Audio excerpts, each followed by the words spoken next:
Hello, friends. I am Chevee. Welcome to my shed. How are you today? How is things where you are? How's life in your world? I hope everything is good. Hope everything is great, in fact. And tonight we have a bit of an unusual circumstance that led to a special treat, and that is that I have Keighley with me here. And it's been a while since we've spoken to Keighley. Oh gosh! It's late. We had soccer practice tonight. She's still in her soccer gear. We had an accident, so I get to spend some time with her tonight while we wait to hear about that. So we had practice. We had dinner at Mexican, which she's never been to Mexican. And I tell people that we have Mexican here in West Virginia. Oh my gosh, you're slipping. When did you get to be so big? And we have like actual Mexican food here. When she was little, yeah, right around that time, like 2009, 2010, is when fracking started to kind of blow up through West Virginia. And when fracking happened and the gas mines, the gas field, oil field guys came through, they brought a whole lot of immigrants with them. And, living here, you can drive a very short distance from my house and see Confederate flags on people's houses. Even though we weren't a part of the Confederacy because we seceded from Virginia and joined we were part of the Union. But there's still a very much, I don't want to say racist, but there is a lot of racism here, and there is a lot of just general, like, West Virginia keeps to West Virginia, and the outsiders stay out. So when the Mexicans came, it was like there was some backlash from ignorant people, but I was one of the ones who was like, dude, bring more immigrants from all kinds of countries because I want good food. And we have good Italian here because the Italians came when coal was big and they stayed in this area. So we still have a really good Italian food here. Now we have really good Mexican food. And you had never been, well, you said you went once when you were little, right? Mm-hmm. This was your first real experience with Mexican food? Mm. What did you think? Well, it was a lot. There was a lot. That's the other thing. Like, it's Mexican food in the sense that you get like a Mexican-sized serving of, very good food for a very inexpensive price. And kind of feel lucky. I eat there frequently enough. Does this? So it was good to share. What is that? It's gonna spark. No, there's no power.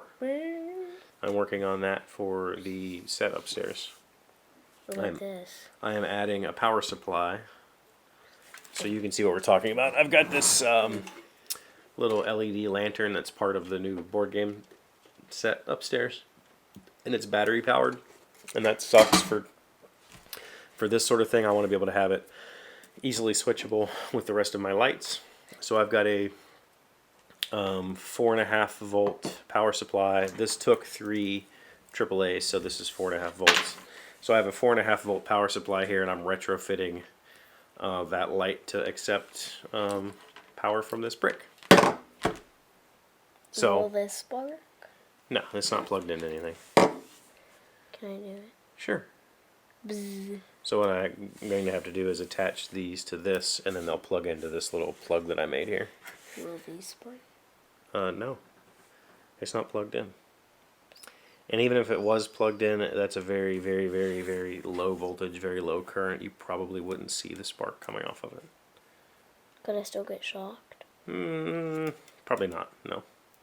Super small voltage. This is actually a 4.8 volt, so this is less than what your phone charger puts out, and your phone charger doesn't shock you. Sorry. What? I hit the mic.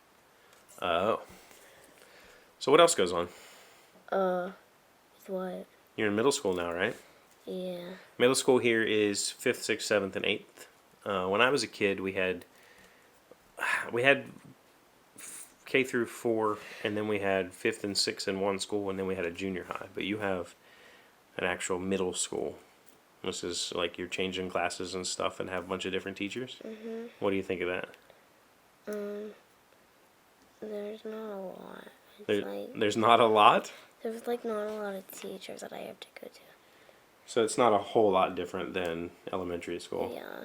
Yet. It's like my homeroom teacher is my first, second, and third period teacher, and then we go to library, then we go to lunch, then recess, then math for 5th and 6th, I think. You have 2 math periods? Yeah, we have one where it's like we stay in the classroom, and the second one where we go to the computer lab. Okay. And then after that, we go to gym. And then after gym, we go to science. And then after science, we go home. Cool. Do you like changing classes like that and moving around? Yeah. Yeah, very cool.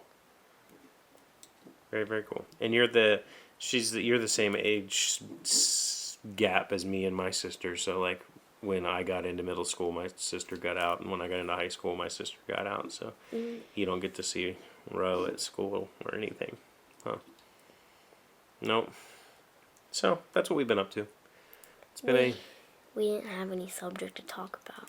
it's been an unplanned evening, and this was an unplanned episode. So I just wanted to say hi and let you talk to Keighley for a little bit because she doesn't get to do this very often. Your mic is dusty. My mic, everything in this basement or this shop is severely dusty right now because I just got done with the desk and I haven't cleaned, like really cleaned since I finished it. Is this on?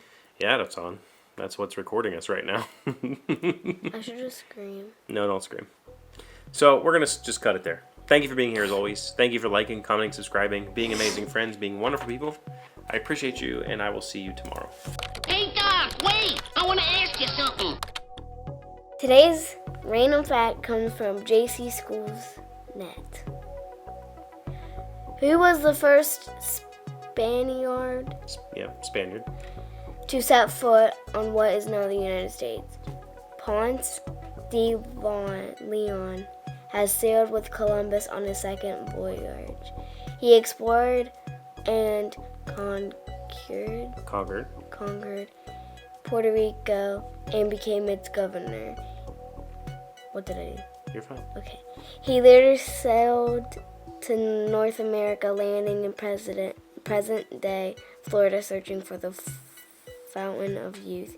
He was the first Spaniard to set foot in what today is the United States.